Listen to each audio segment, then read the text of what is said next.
All right, in the budget with the one and only Laurie Goldstein. Laurie, this budget is called Protecting What Matters Most, which, you know, my read on it is this is about protecting Doug Ford's re-election campaign, which is weird because this is his first budget. But this is like an election year budget. What's your takeaway? Well, I think, you know, all the hysteria that this was going to be a slash and burn budget, it's utter nonsense. This is really a liberal light budget. They're talking about... So like a light blue, like what we've got here? It's not like a Tory blue, it's a light blue? Here's the bottom line. They're not talking about balancing the budget in their first term of office. They're saying they might do it in the first year of the next. That's nonsense. They don't control what happens after the next election. They have decided that what Ontarians want is the things they've always had. And so they have, some would say they've copped out, some would say, look, they're being reasonable, but basically they're going to, it's better than the Liberals. They had cap and trade.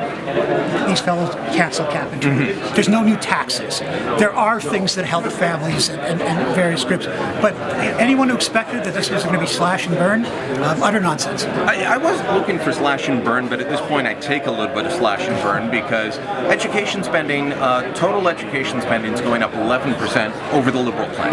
Healthcare spending going up by 5% over the Liberal plan. Those are the two biggest line items in the budget.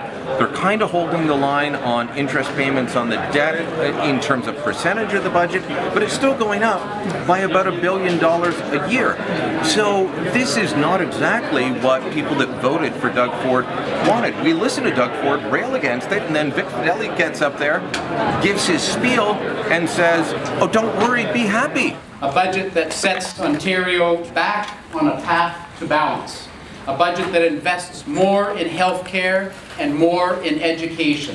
A budget that protects what matters most. It sends a message to the world that we are serious about fiscal sustainability, about protecting frontline services, and making Ontario open for business, open for jobs. Today, we are delivering a fully costed and sustainable plan that takes us to balance in 5 years. Okay, so I guess in fairness to Mr. Fedeli, what the Conservatives are saying is we are spending billions and billions of dollars to help people. We're going to help students. We're going to help families. We're going to help families with young children. So their argument is that they will responsibly lower the deficit till they reach balance, but they're not going to slash and burn to get there. But the problem is, this really isn't their brand. Okay, yeah. Would you and I accept that from Justin Trudeau? Because Trudeau promised 3 small deficits and then he would balance out in the 4th year. Yeah. Now he's saying, I'll balance sometime in the future. Next election. And you and I would not accept that from Justin Trudeau. So should we accept that from Doug Ford and Vic Fedeli? We have to accept it. Why? Why? Because they won. Okay, but we shouldn't be happy about it. No, I agree.